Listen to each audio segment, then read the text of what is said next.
It's the People's Podcast Show with Adrian Biddle,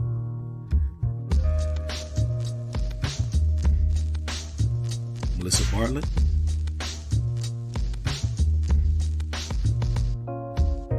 and your boy, Kerry Digsby.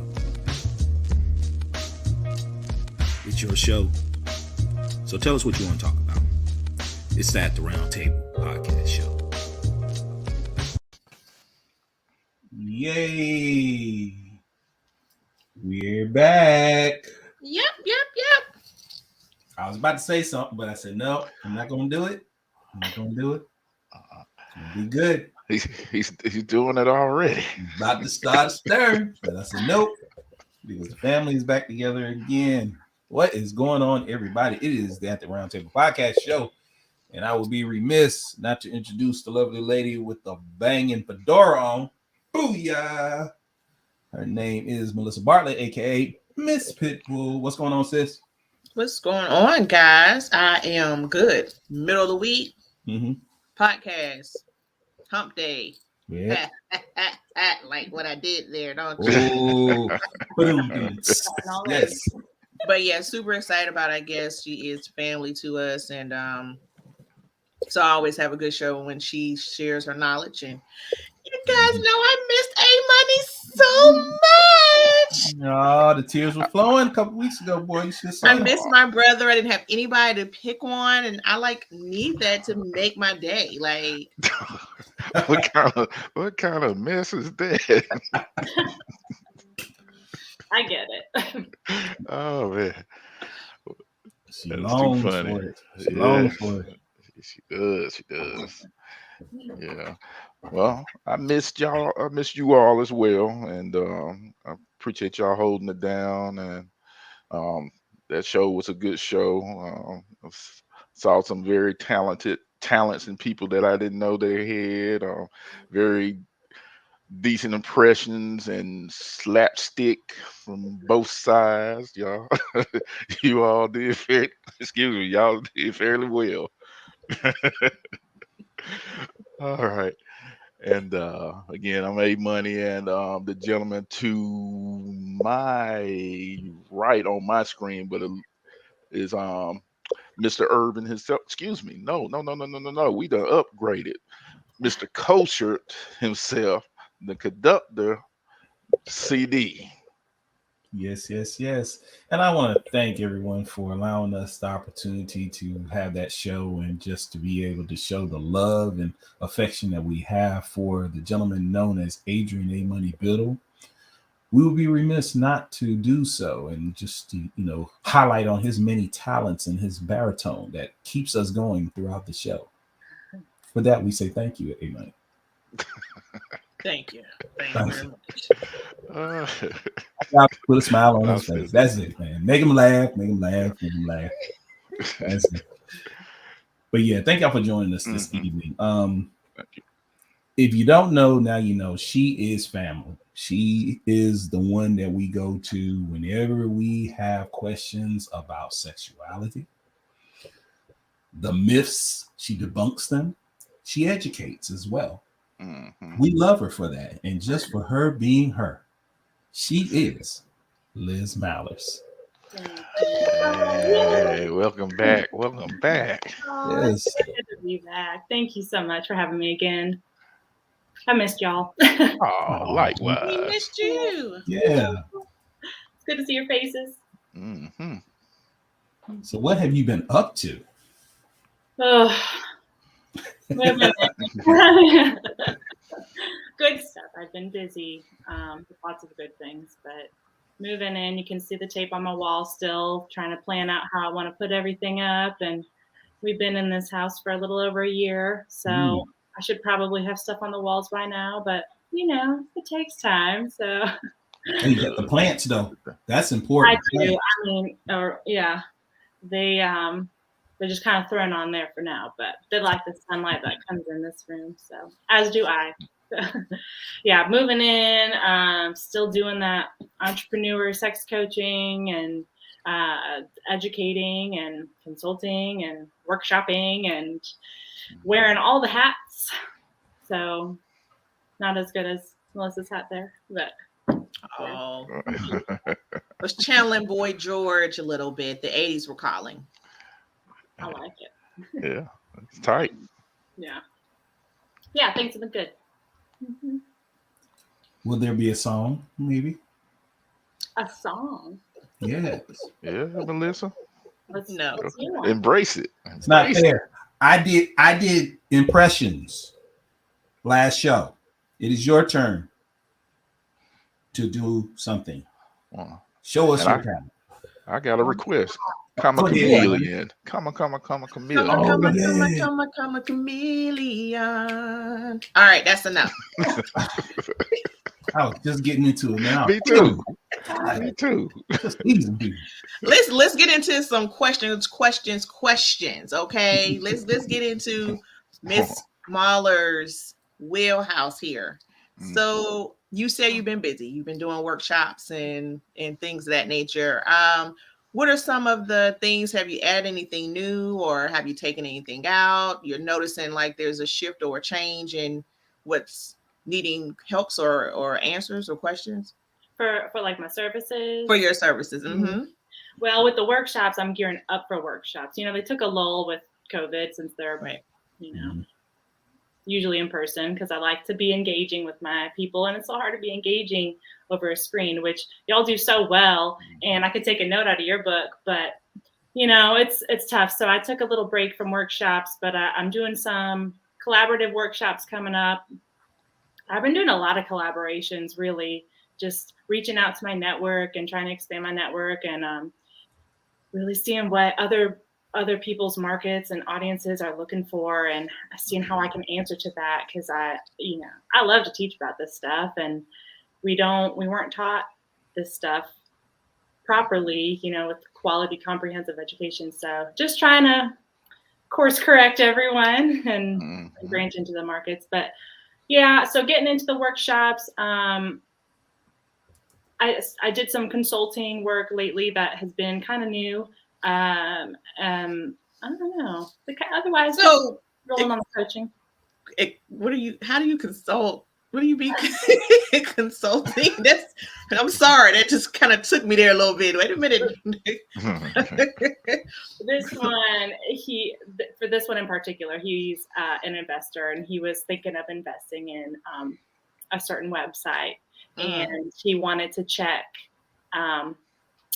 this person's data on the survey that they had collected from other websites that they run. And, it's a saucy website. So he was just running some information by me saying, hey, does this make sense?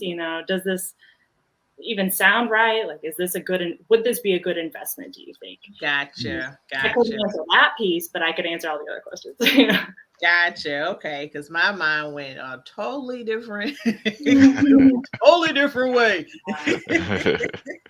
But other kind of consulting work is more, if there's a company wanting to, or not a company, a school wanting to do some curriculum writing or whatever, they can ask me to look over their curriculum for health education, sex education, and all that. Gotcha. Yeah. Okay. Awesome. That's pretty cool. That is. I do what I can.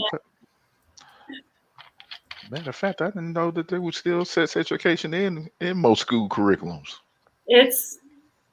These are more for private and charter schools who don't have to abide by the public policy. Okay. I wouldn't touch public school sex education with a 10-foot pole. There's way too much red tape. I'd be sued for saying an anatomical body part. Something, that's just a little too sticky over there. That's a shame the way things have turned out lately with that. Yeah, right. I would say that. It's unfortunate because it's almost like a catch-22, because you, as a parent, you will want your child to be educated properly and not get out in the street per se. Right. But then you when it is trying to be educated properly, you want to confine or put handcuffs and a gag on. Maybe I shouldn't say that. But that's okay. Never mind. Constrain the educational portion that is trying to be taught forget the gag and handcuff thing. My bad. I'm sure we'll bring that up later with Liz. Okay. This is not the family show, y'all. Okay. Well, I mean, can be. It could be the starting of making families. Who knows? Good point. I Oh, digress. man. You two are on it tonight. That's what happens. Figuratively. What are you talking about? Liz, it's gonna be that kind of show. Hey, I'm cool with it. I'm here for it. CD, I agree, because you have someone like Liz that's going to tell them, the truth, and this isn't coming from sex for reproduction. Like, this is health as well.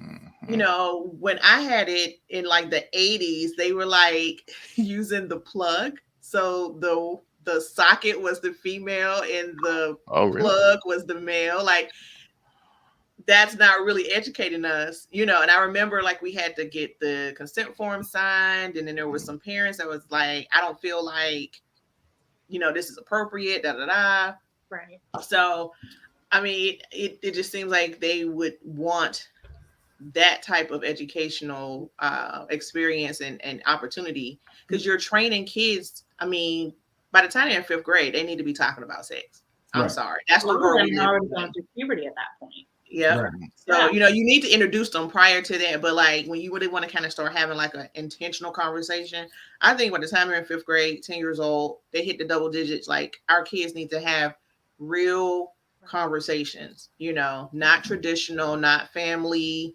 hand-me-down stories, like just real information given to them. Yeah. And you're right too with Charlie, with your point too, Carrie, wanting to put some limitations on what is taught to the kids, especially at younger ages.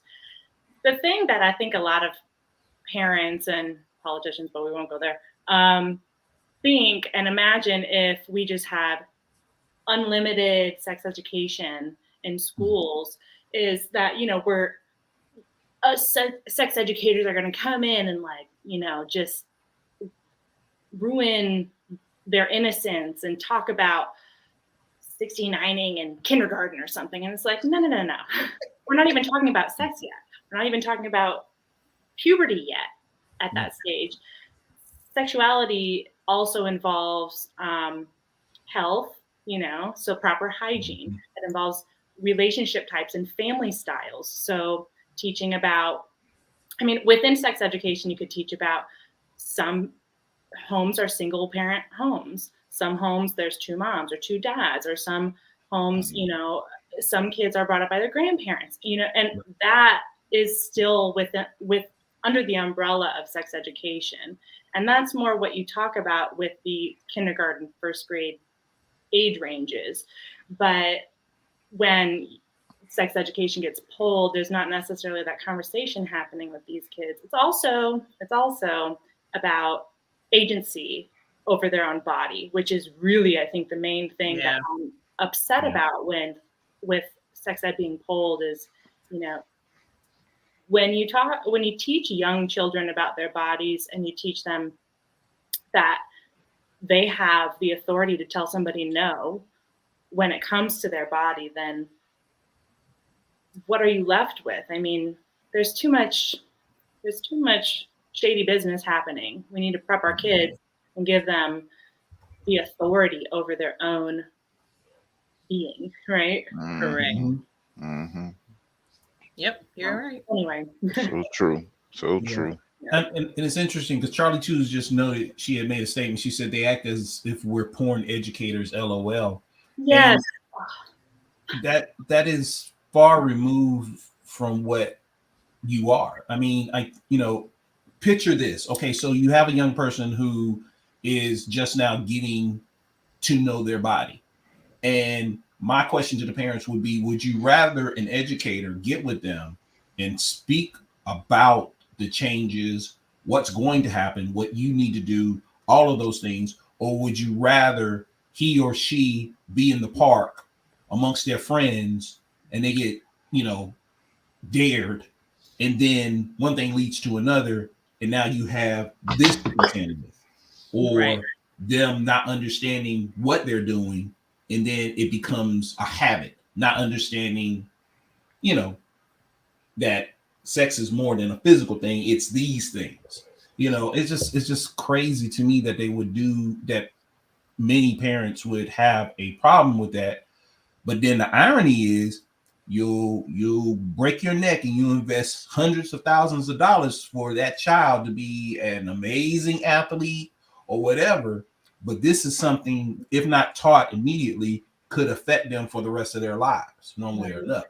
It could, and a lot of times you hear horror stories about kids who did not understand it, and then something happened, and now they're marked, and therefore it affects their relationship, a good positive relationship later on with someone. Yeah. So it's unfortunate. I think parents are always against anything that will cause them to parent. That's just my philosophy, and I am a parent. I think that it makes them uncomfortable, and so they're like, I'm uncomfortable, or it's going to show how ignorant I am about it. So they want to protest versus saying, hey, let's help. How can we support this program where we feel comfortable? Always in the conversation that someone needs to have, and they don't do that. So definitely I think for me, I feel so many children are so ignorant to sex. And this is people that I feel like are good parents. They come from solid homes, but I don't know why it's just so taboo in all kinds of homes. And then those children are now victims of, if something as minor as, verbal harassment and not knowing, or it might be something physical because you never taught them that they can say no, and that this is not right. This is you have a right to say no. Yeah. This is my area. So yeah. And even the intervention, just think about this, someone such as Liz, who's educating a young person or within the parameters of the school and being able to talk to them somewhat frankly, that information or that wisdom that is given to that young child. And then say, for example, that young child goes home, they're on social media, then all of a sudden somebody is dropping something to them and saying things to them. They can immediately identify, no, that's what they're talking about. That's sex. And I'm too young for that, instead of, which we've seen on the news and such, many kids are getting lured, baited in fact. And then when things happen, it's almost because, they don't have that knowledge, and I think it's important as us, as parents, adults, know that children today have access to so much more than what we did. I mean, hey, Dewey Decimal System, my kids can go on the computer and get everything that they want. So there has to be some sort of stopgap measure, and education from educators like Liz, I think, would be important. Yeah. It's and I'm all for transparency. I'm all for. I would love for the parents to know exactly what I would be coming in and teaching their kids, so that they could also ask me questions and say, hey, how do I navigate a potential question that my kid comes home with? If you're going to be teaching them about, gender, what if they come home and question their gender to me? How do I navigate that conversation? So I worked with a school in Philadelphia. It was a K through 4th grade school, and they hired me to have to write their K through 4th grade sex ed curriculum. And that was my first go at curriculum writing for this age range. And I thought, okay, kudos to you for even approaching this for such a young range of students. And we had, the lessons were, again, we didn't even talk about sex in 4th grade because they don't need to know quite about that part of it yet. So it was mostly bodies and puberty kind of more in 4th grade. And then everything just so much smaller and way what you don't even think about sex, like hand holding and is that appropriate or inappropriate? And you can choose not to hold somebody's hand if you don't want to hold their hand, stuff like that. But the interesting thing that school did, we ran a parent Q&A. So we were very transparent about what we were going to be teaching their children. If they wanted to, they could see all the lessons, all the activities. Of course, they were able to opt their kid out of this particular lesson plan and curriculum, but they asked their questions and they said, hey, like, what happens if my kid XYZ? And we answered to that. And I think just the transparency and being able to meet the educator and learn about who is going to be talking about this taboo, sensitive, vulnerable topic to my child, who is my responsibility, just to be able to create that trust and open that line of communication to the parents instead of having it be so over here and kind of like making it a battle almost. Yeah. So I just wish there was more transparency. I wish it wasn't up to the health teachers too. I wish they would bring in people like me or other educators who are, trained to handle this kind of stuff. But, Yeah, definitely a viable resource. I mean, again, they can have other individuals come in and speak to the young people on many things, even especially career day and college day and all these other things. But yeah, I think a resource like yourself is definitely important. Charlie too just mentioned a great book for a child. This, in my opinion, is Where Hands Go: An Introduction to Safe and Unsafe Touch by Crystalline Sanders Diggs, illustrator Anata Mohanta. Thank you, Charlie too. Man, I'm telling you, shouts out to Charlie. Shouts out to Mahogany. Thank you for joining us on At the Round Table. Terry, thank you for joining us. We have Liz on here tonight. It's time to get into some questions. Yes. Well, I got one for you, Liz. I had the opportunity to field before I came on the show. I'm just trying to see if I can phrase this correctly. So it's a spouse that is having problems, well, with her significant other. He's having health issues and is impairing him to be able to perform like he would normally do. So can't take any medication for this health issue. And what the question was, what is available for them to try to do, because it's some insecurities possibly developing now, and if you have any tips on how to handle that. Yeah, definitely. Gosh, well, first of all, you're not alone. Whoever that person is, whoever that couple is, you're not alone at all. Very common. But you said they cannot have any medication, right? Okay. So without knowing exactly what the root of the issue is with the inability to perform, whether it's not able to get him up or not able to stay up, there's a couple different things, depending on what that is. Of course, there's pumps, which depending on the severity of it may work, may not work. There's also the erection rings that once you're pumped full, the ring kind of holds, it sits at the base of the penis and holds the blood in there to help keep him hard. And that can help a little bit with the confidence. That can help a little bit with, obviously, the performance. The thing that I really encourage couples who have physical limitations like this, where it's just kind of out of their control, is why are we so, just ask yourself, why are you so concerned about that particular organ, right? So just bear with me here. So like a lesbian couple, none of that's involved, right? Of course, there's toys that they could use, but if no toys are involved, then they're satisfied, and actually they report higher satisfaction than heterosexual couples. So it comes down to intimacy and that kind of connection.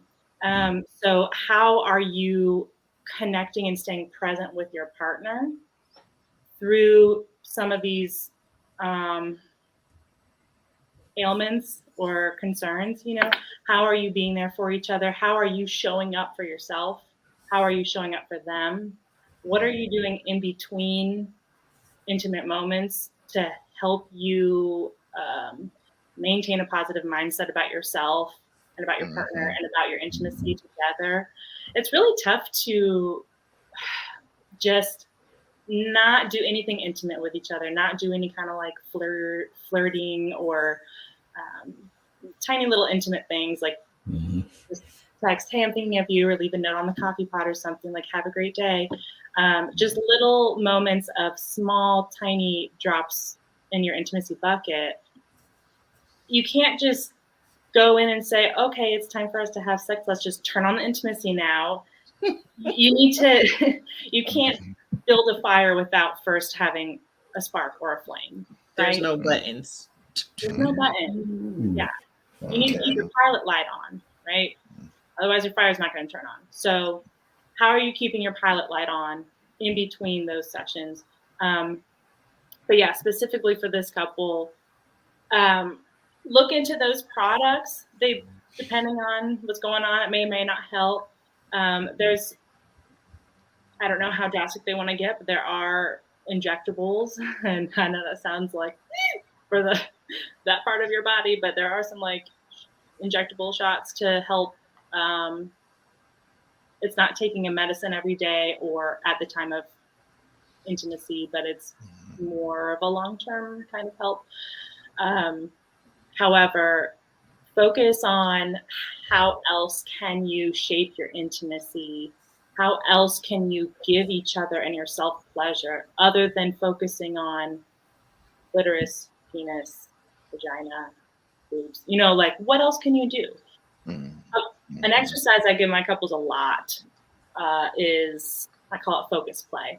And basically what you do is for 20 minutes, it's not foreplay. I mean, could be foreplay, but focus play, because you're focusing on your partner. So your partner lays down, comfy bed, and you touch them everywhere except for the hot spot genitals, right? And you really focus on just feeling them, just being with them, just skin on skin. And like, you know, either light scratches or soft, you know, soft touches. And how do they respond? And what does that feel like to you? And it really, the 20-minute timestamp makes you slow down, and it really reels you back to think, okay, sex is not just about P to V.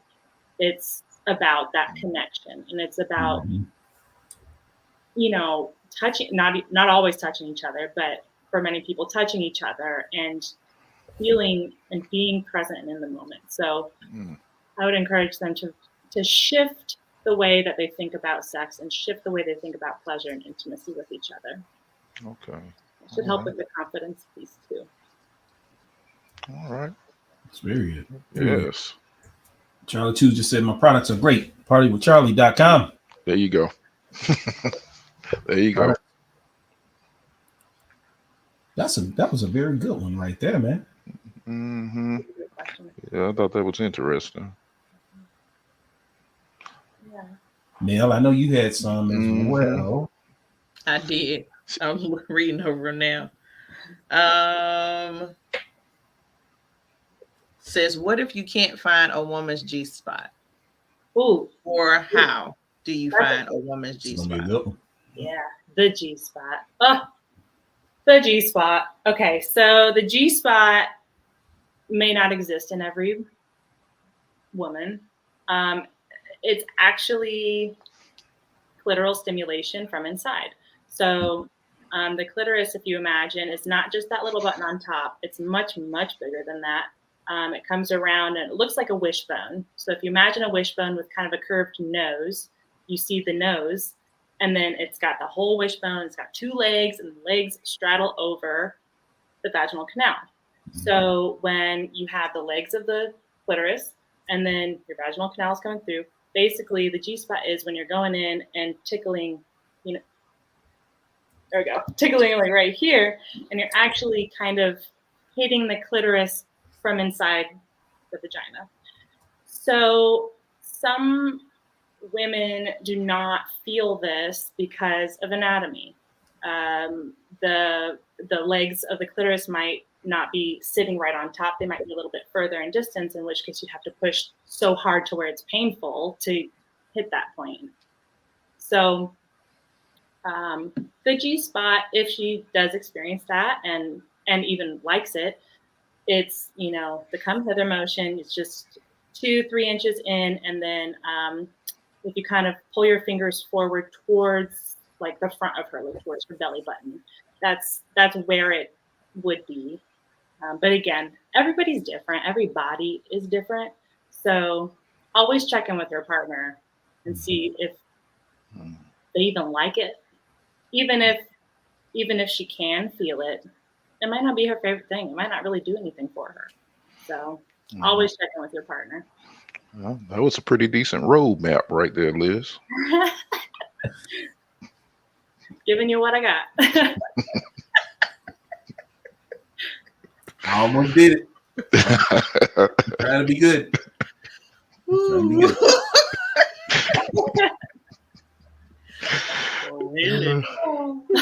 Not 2 inches, and then I'm gonna go up. No.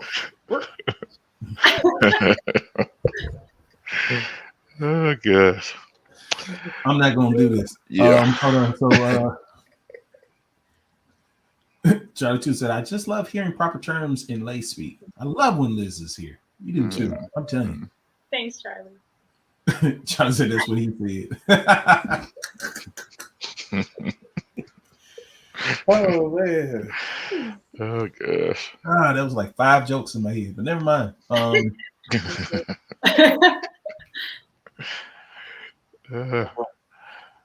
What else you got, Mel? She's reading. I can tell she's just.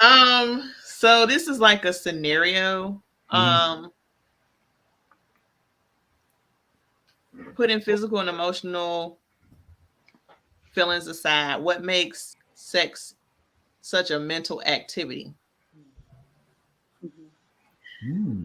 Your orgasm happens between your ears, not between your legs.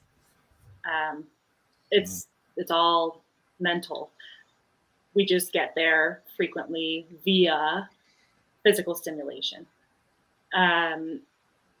Case in point, wet dreams. Sometimes you're kind of like moving around when you don't realize it in your sleep. But some people are able to reach climax with just fantasy and just thinking about it. You know, it's all mental. I mean, I could stop there, but I could keep going.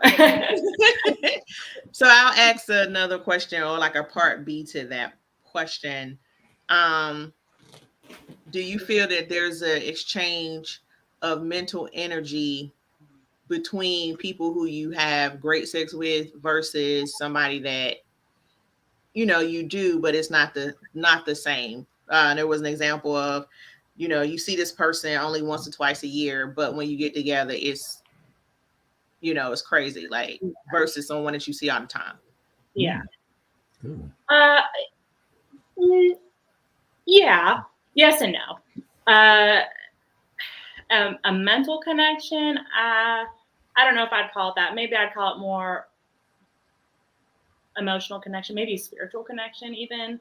If you look at tantric sex and just tantra is not necessarily all about sex. There's other aspects to it, but tantric sex is about connecting with that person, not just physically, but really aligning your breathing with them and working your energy through each other, you know, and it gets very spiritual. And I do think, I mean, yeah. I got a question. Oh, what's up? Do you guys remember the show Real Sex? They used to come on HBO. Yes. Yep. So there was this episode where this guy, he had like a woman on a bed, and there was another woman that came in through another room. But so there's this wall in between them. So he was explaining how it sounded like just what you were saying. So as he turned on the woman that he was in a room with, the other woman was feeding off of her energy, and she was just as turned on. Is that the same thing? I'm not sure. I'm not sure. I didn't see that. It sounds like maybe. I also don't know of that show. I don't know. I can't answer. I'm pretty sure they got real sex on like YouTube, right? Mm-hmm. Maybe. I don't know. I don't know. I'm not sure. But he was really like harping on the exchange of energy and how you don't have to be like physically with someone in order to be just as aroused or turned on or whatever the case. So, you know, I think, you know, it was a show. I think some of the stuff was real, like it was real stuff. But yeah, I mean, this is back in the 90s, like they were talking about this. So, well, that's why, because I was born in 90. I wasn't allowed to watch that show. Oh. What, Liz? I was about to say. Oh, got me Liz. feeling like and it's an not old that you man. look old at all, like when I say this, but dang, I feel like, yeah. Like, this show. Well, I was thinking, I was like, how have I not seen that show? But that makes sense. I mean, a 7-year-old's probably not watching that show. Where's my AARP? Charlie said, "Where's her AARP?" Please, you got all of us checking out more tonight. Yeah. Wow, Carl. Yeah. For real. You're so mature in your knowledge and just meeting you. Like I knew that I was older than you. And again, this is not because you look old. I just, you know, when the way you carry yourself, and you know, we're talking to you, I'm just like, oh, okay. Never. I take it. Never knew that. Well, you go and look that up on Google and see if you can find it. I wrote it down. I'm going to. Yeah. You know, maybe though with that particular one, could she hear the? I think she could hear. I think it was just she was blindfolded, but she had on earphones. So I think she could hear. If she could hear them, some people really, really get off on hearing other people. Okay. So just like the other person with voyeurism, where they like to watch. Yep. Wow. Could be that. Yeah, very. Could be that. Well, I got one more question. Okay. These are good. Very good.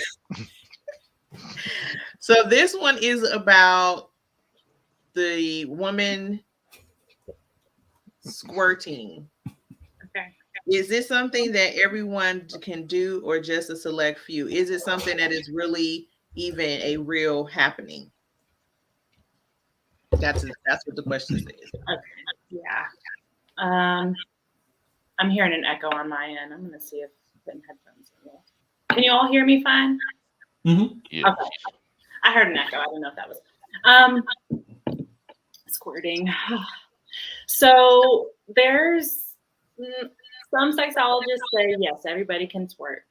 Others say not necessarily. Depends on anatomy. I'm not really sure where I float. Not really sure. I would like to see some more research. I was on the. It's not everybody is capable. Not all, vulva owners are capable. But some research is starting to say, well, I don't know, it can. It's just with practice and with particular, certain techniques and whatnot. But so it's tough to say. I think porn makes us really desire it. Either we really desire to want to be able to, or really, really wish we weren't doing that and we can't control it, right? But in porn, they just turkey baste or some water up there. That's why there's a cut scene, and it's all a production. Lights and makeup and all. But with squirting, I mean, that's tough to answer. A lot of sexologists are now on the train of yes, everybody who has a vulva and vagina can. I I don't know where I stand on that. So I'm not really sure how to answer that one, but it's all. I think it's because some people feel like, one or two ways. You're seeing it, you heard someone talk about it, so it's something that you want to try to obtain. You're like, oh, I want to try to do that. But I think sex is, again, going back to being mental. So if you have this eagerness to do something, I think in sex, it makes it not work like 90% of the time, because it's on your mind so much. It's on your mind so much. But I also feel like if it's something that you probably can feel, you had this extra kind of like bulge or whatever, and you're like, oh my God, and mentally you're like, no, then, if you would just relax your mind, you probably would, do that as well. I mean, I have talked to female friends that have had it happen, and it didn't happen for the first time until like their mid 40s, late 40s. Like, so it just, to me, I just think it's like, it's a whole, your anatomy, like you said, you might not be able to do that back, when you were a little tighter. So things and kind of moved around a little bit. Now you can, experience that. Yeah. Yeah. I mean, I guess technically, as long as you have the glands, the skin glands on the side, and there's vestibular bulbs that play a part in the stimulation of it. And there's just a lot of little anatomical terms that get real boring real fast for a lot of people that come into play with this. And I mean, I guess technically, sure, but that doesn't mean that everybody's going to have, like you're saying, it is so mental. And I've heard too, like you're saying, that it might feel like you're about to pee right before it happens. Many women describe it like that. And then they hold themselves back because they're like, ooh, I don't want to pee the bed. We're in the middle of sex, So then they stop themselves, and then that becomes habit to stop yourself beforehand. Right. And your muscles tighten, like you're saying. So, I don't know. Maybe. Some people with practice definitely get themselves there to that point. Some people say you just got to drink a whole bunch of water. Fill your bladder. You got to drink a whole lot. You got to be hydrated. But then you're going to be having, full now you're going to be peeing. So. Interesting. One of my guy friends is single, and he had a woman do that, and he's like, it was not a turn on for him at all. A turn off? It was a turn off. Oh, it was a turn. Yeah, because he was like, regardless to what science and how educated he is, she peed on him. So he was like, I never texted her, never called her again, none of that. Like, I don't even want to see her anymore. Oh, don't shame her. Don't shame her for it. I mean, there are traces of urine in squirt, but semen comes out of the urethra, so it's the same hole there. So there could be traces of urine in squirt. So, I mean, Liz, wait a minute.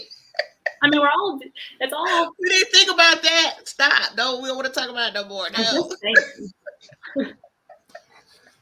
When she said that, it made me think. Have you seen the movie JoJo Dancer? Your Life Is Calling. Oh, now I'm telling my age. No, it's been a while. It's been a while since I said that. I vaguely remember it. Richard Pryor. Richard Pryor, yeah, and it was it came on, and it was like Charlie too. But it was interesting. There's a scene in that movie when it first comes on, and it depicts him when he was a kid. He was raised in a brothel, basically, and one of the ladies there was mad at one of her Johns about that very thing. You had to see it. It's hilarious. Matter of fact, I think it's on YouTube as well. That particular excerpt. Yeah, it's the whole peeing thing. JoJo Dancer. JoJo Dancer, Your Life Is Calling. We giving Liz a list of artifacts. I know, right? She's gonna have homework. Usually it's us with homework. Now we giving her homework. You said artifacts. Charlie said the echo was my soul coming to terms with your age, Liz. Oh Oh, man. sorry to put that on everyone.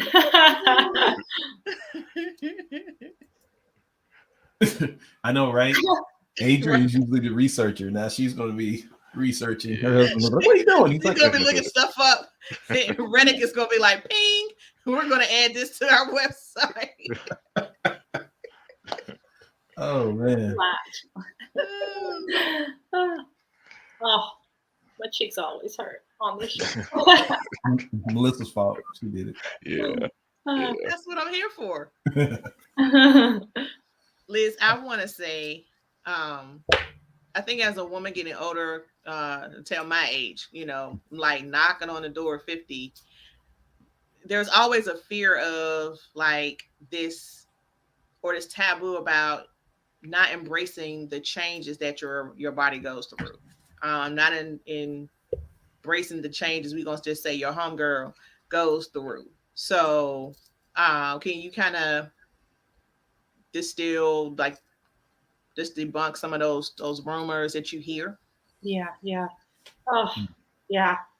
It's that plays so much into the double standard of men age like fine wine, and women's, we're conditioned to think that our value diminishes as we age, right? Oh, it's so messed up. But, and gosh, yes, I just had 1,000 thoughts going through my head at the same time. In terms of embracing your changing body, I don't think we talk enough about that. We talk about, I'll see on social media and whatnot, love your stretch marks and it's okay, whatever size you are, everybody's a bikini body and stuff like that. All great, all wonderful, all valuable lessons to internalize. But when it comes to aging, that's a whole different story. Like the process of it and the, embracing your body where it is today is one thing versus knowing where you're going to be and seeing, being able to see like, okay, well, what's it going to be like in 5 years from now, and then having that heart sinking feeling. That's a whole different story. So I'm a firm believer in affirmations and gratitude and being grateful for what you can do. If your physicality is not as, flexible or whatever, you can't do certain things, being grateful for what you can do, being grateful for, you're laughing. Why are you laughing? Because I was thinking about a female associate, not really a friend, and she said that she and her husband were having sex and her knees locked up while she was on top.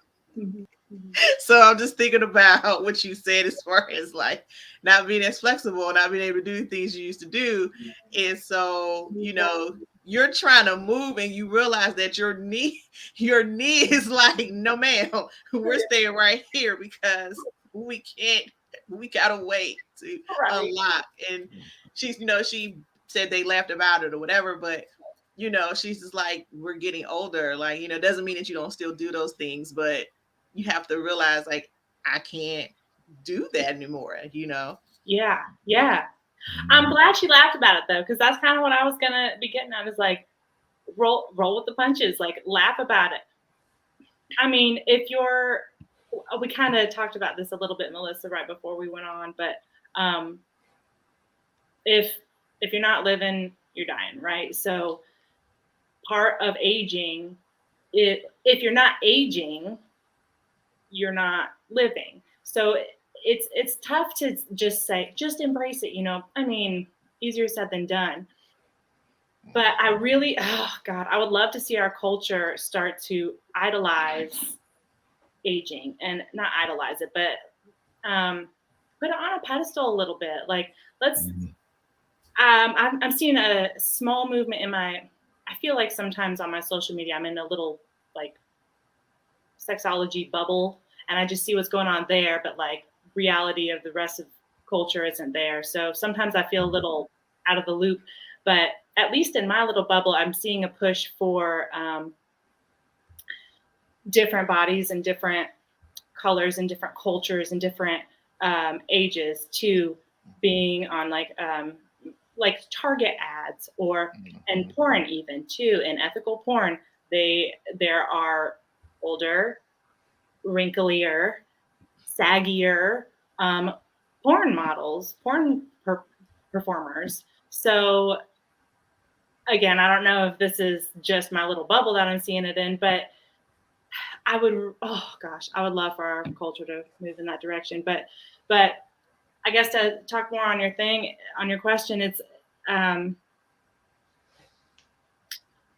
all about how you view yourself, and it's all about how you're interpreting the world around you, and their reaction does not belong to you. You're the only one in control of your thoughts, and so it's a mindset. It's a mindfulness game. I think that we also don't talk about aging, and just talking about it with each other will give that community sense, be able to laugh about it, be able to share resources, be able to share stories and successes and lift each other up when we're feeling super down. I don't think we talk about it as much as we should. Maybe in our small pods. Yeah. But I mean, are you going to talk about it with the person you're standing next to in the grocery store line, right? Probably. Maybe not. Maybe a little like dig, a little defense mechanism dig at yourself, like, yep, got my whatever. Well, it depends. I mean, you're not there. Right. Yeah. But I think too, when you talk to each other, whether they'll say it out loud or not, men have just as many insecurities about getting older as women. Probably. A money CD. You're muted. Now I was reading Charlie's chimes. They I had to put myself on mute before I bust out laughing on it. Oh, I missed it. She said, I knew my career was my calling when I found my grandmother's Viagra prescription. My DNA is sexual education. She locked me out once because she was busy. Oh, busy. That's because they aren't chatting with Charlie. I talk about it whenever and whatever. Yeah, that's yeah. I think men do. I think in reality we need to understand that we're not the 20-something-year-old guys that used to be able to go out and hang out and party and then have 2 hours of sleep and go to work, rest, just refreshed and just hey, muscular and just nah. No, we over here breaking down and stuff, and we have to come to terms with it, and we have to adjust for it too. I think and it's not fair to have that type of expectations out of our mates when we know we're not meeting that expectations ourselves. We have to kind of like coexist, or understand. Like, shoot, knee lock up, hey, back locked up. Let's laugh, Right. Liz, do a man's muscle mass have any influence on his girthiness? Or ability to what was that word? Say that word again. The ability to stay. Say the word again. You always come up with these words at this show. Say the word again, then we're going. Girthiness. Okay. I don't know if girthiness is an actual word. Maybe it's just girth, but my word was girthiness. But I meant like to the ability to stay hard. Like does if he has less muscle mass, you think that's over the overall body? Do you feel that has an impact as well? It's more about your blood circulation. Gotcha. Yeah. What gets it going, what gets it hard and what keeps it hard is blood in there. Mm-hmm. There's no bone, despite boner, there's no bone in there. It's a bunch of blood vessels. It's a bunch of spongy tissue, actually called spongiosum, and it fills with blood. And when it fills with blood, it engorges. So it's less about muscle, muscle and strength, and more about your blood circulation. So in a sense, if you have more muscle, maybe that means that you're working out a little bit more in shape, or at least active, and that kind of lifestyle improves your circulation. So it's a kind of a byproduct. But nothing really like physically related to each other. Right. Gotcha.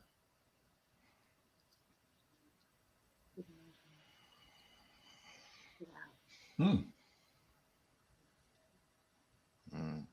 Mm-hmm. Okay. Yeah. We more would talk about sexual health when we realize it's general health. It's like muscle memory. You don't work it out, it will give out on you when you use after long periods of no activity. Use it or lose it. Deep. Is there a healthy frequency that a person should be having sex? Oh, I get that question. At the let's say at the minimum, like what's healthy? Okay, so I say it's always quality over quantity. Always. Okay. Everybody has different libidos. If I don't like giving a number out, because if you're talking to a couple and both people are completely satisfied with having sex twice a year, then who's to say that they should have sex twice a week, right? If they are 100% satisfied with their sex life, having sex twice a year. I mean, it happens. There are like asexual people who really don't care so much about the physical connection like that. It's more emotional or romantic. And that's just what works for them. But then there are people who have very, very high libidos who are like, twice a week, I need twice a day, And I mean, there's both ends of the spectrum and everything in between. So there was a study that came out, and I forget, I want to say they polled people in the UK, which may or may not make a difference to the results, but it was like married couples and their satisfaction in their sex life and how often they have sex or something. And their sweet spot was twice a week. And they said married couples who have sex twice a week report the most satisfied sex life. And then if you have sex more than that, it doesn't necessarily improve your sex life. If you have sex less than that, you're reportedly less satisfied. However, this is all averages. Mm-hmm. So again, maybe if you're in a relationship where one person has a super high libido and one has a super low libido, you're going to have to find your compromise there. And then for the person with low libido, it's definitely quality over quantity, because if they're giving themselves to you, better be good, right? So when they don't want to, or not when they don't want to, but when they're less inclined to be the initiator, I should say. So, all right, 2 times a day, gotcha. Boom, let's go. Next. She said 2 times a year too, so it's like, we do. What is it? Christmas and New Year, or is it your birthday and New Year, or is it? Sounds like New Year. Yeah. Just get the rope. Yes, Charlie. It's wait a minute. What did she say? She says that we're sex ed besties. That's me. Is this my? Yes. Yep. Yep. She definitely does not get, when she got you, she does not let you go, Liz. Oh, good. That's my kind of relationship. But yeah, I mean, really, it's just what's good for you two in your relationship. That's nobody. I'm not going to come in and tell you should do this when both of you are like, that doesn't sound good to me. Then I'm wrong, right? I don't want to be wrong. So I say you two figure it out. you two find your compromise and what your happy sweet spot is. But make sure it's Makes good when you sense. do it. Makes sense. Yeah, I had one more, guys. Y'all got one? No, hey, Go ahead. Go ahead. Yeah. Self-pleasuring. I feel like self-pleasuring. I feel like I need to be by myself. My sex drive is higher than my husband's. However, he never joins in, even if I do it right in front of him. Does this mean that he's not attracted to me? Does it mean that he doesn't like when I self-pleasure myself? Or is he just totally disinterested in sex? No, my knee jerk would say none of the above. I mean, that's very dependent on what's going on. So, okay, so let me get this straight. Assuming this is a man and a woman. Yes. She's engaging in solo sex.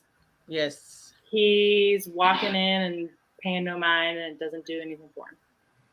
There could be so many other things going on that's causing that reaction. Maybe has she talked to him? I mean, maybe he's just respecting her space and saying, oh, wait, I'm just going to let you do your thing. Like, I'm not going to interrupt. Solo sex is incredibly important, whether you're in a relationship or whether you're single. I always encourage people to engage in solo sex, whether you're like masturbating or just like spending time with yourself and just like loving on your body. You don't have to be like trying to reach climax or anything. Just, being with yourself, feeling your body. Maybe he's just trying to give her some respect and some distance on that. Maybe he isn't really sure how to ask if he should join in, or just like, maybe he doesn't want to assume that he's welcome to join. Has she said, hey, I'm doing this thing. You want to come over and like do it with me, or like take over for my vibrator, give my vibrator a break? Like, has she made that introduction? The thing here, what I'm hearing right now is she has a little bit of an expectation that is not being met. Has she told him this expectation? Is he aware? Because it would be unfair of her to be upset with him for not meeting that expectation if he doesn't even know it exists. So it seems like a lot of communication needs to happen between them. Mm-hmm. Yeah. Just open it up. And I would also encourage her to, well, maybe she just tries to invite him next time he happens to walk in on her. But even before that, I would say, have a kitchen table discussion about it. Just outside the bedroom, outside the heat of the moment on things, because that's when you're like heightened in intimacy and like you're feeling, horny and like you're up there, then you're also really, really, communication is key, but you're also really, really open to being hurt really badly. Mm-hmm. So remove yourself from that particular moment and mindset and have like a sit down conversation. Just say like, hey, I want to talk to you about something. I've been having this expectation. I just want to like get off my chest, make sure we're on the same page about things. Maybe he's like, wow, I've been really wanting to do that, but I didn't know if it was okay. Never know. Interesting. Communication. Yeah. Communication. We're not mind readers. Maybe he's leaving the room because he's like, ooh, I'm going to go get mine off because she's turned me on. Maybe he's so turned on, but he doesn't want to interrupt her and he's doing his own thing. Yeah. I don't know. There's layers to that. Lots. That situation that's going on. I mean, I think there's no talking going on. Mm-hmm. Those layers are just staying. Yeah. But if you can't communicate about sex with your words, how are you going to communicate with your body? If you can't say it, then how you gonna do it? Yeah. That should be a t-shirt, Liz. Maybe I'll make one. Oh, y'all heard it first right here. Look, say it before you lay it. Woo! I like it. Any royalties. Hey, buddy. You know she be dropping them jewels. Come on, man. Bro, why you put your hands in your head? That was too much. It was too much. I can't right now. Oh gosh. That was classic right there, man. That was classic. Metaverse. Ooh, metaverse. Really? That word rings a bell, but I don't know enough to say anything more than that. Interesting. It's like it's something about virtual reality. Man, they are making waves with virtual reality and sexuality mashup. It's very exciting stuff. Next show we'll be talking about that.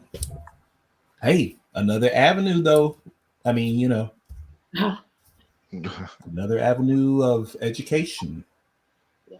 Mm-hmm. Oh, Charlie 2 just said, I will post article in 1 second. Okay. Thanks. More research.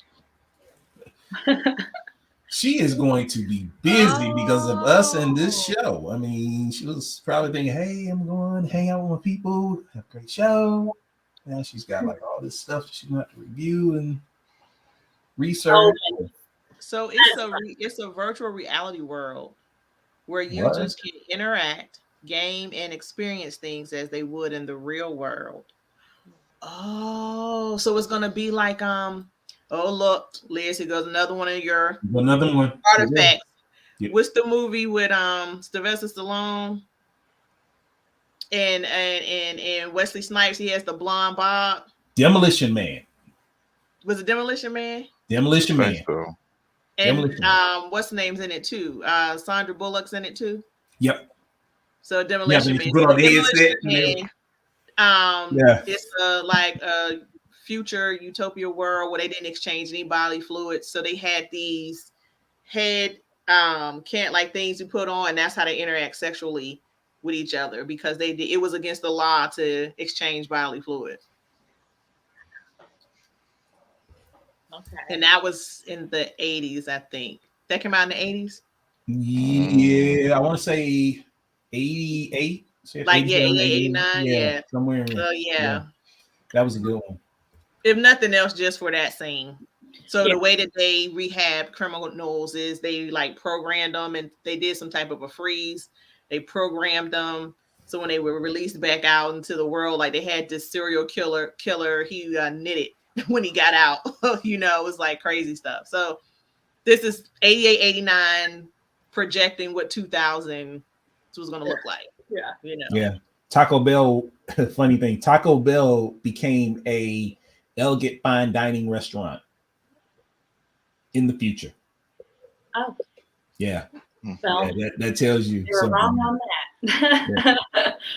So that may be something you can just put on and be like, let me laugh, get you a glass of wine and just laugh on, if nothing else, knowing and seeing what things look like now versus what they were imagining it to be. Interesting. So Charlie Tools was saying as far as metaverse is using Oculus to stimulate it. Wow. Oh, another t-shirt. Come on. We're going to be getting off. What's next? Yeah, Liz, you better write these down, girl. Oh my gosh. The summer's coming. Everybody wants a sassy tank top to wear and t-shirt to wear. Yeah. Goodness. Stimulate to stimulate. Stimulate to stimulate. Got another one. He did it. Mm-hmm. Oh, I got one. Go ahead. Find a wishbone. Woo! Hey, that's a good one. I can see that on a t-shirt. Liz, you better write these down so you get your website with your merchandise. Yeah, boy. I'll be the first person wearing it. First person wearing it. Find your wishbone. Love it. Wishbone. Because only people in that world that will know what that means. Like, yeah. Oh goodness. What you gonna say, Deacon Jeff Jams? What you got? Nothing. Nothing. Hey. I'm laughing off of you. I'm tripping off of y'all too. Hey, this t-shirt is for Charlie Toots. Like warm milk. Like warm milk. Like warm milk. She said on her statement, not all men, some men age like warm milk. Ew. Uh, I made my stomach hurt. Not holding back with that one. Hot as cheese. Wait a minute. Charlie says she's got a product called GPS to help find the G spot. FYI. Get out of here. Really? We gotta talk, Charlie. I gotta see what you're talking about. Hit me up. Oh, interesting. Oh man. wow. Well, guys, it looks like it's about that time once again. Man, we can go on and stuff. But I know y'all have so can. many t-shirts. Y'all been just dropping stuff.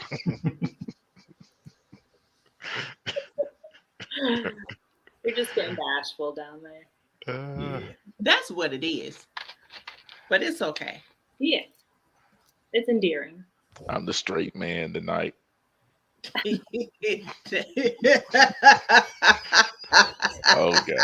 All right, let's go ahead and go.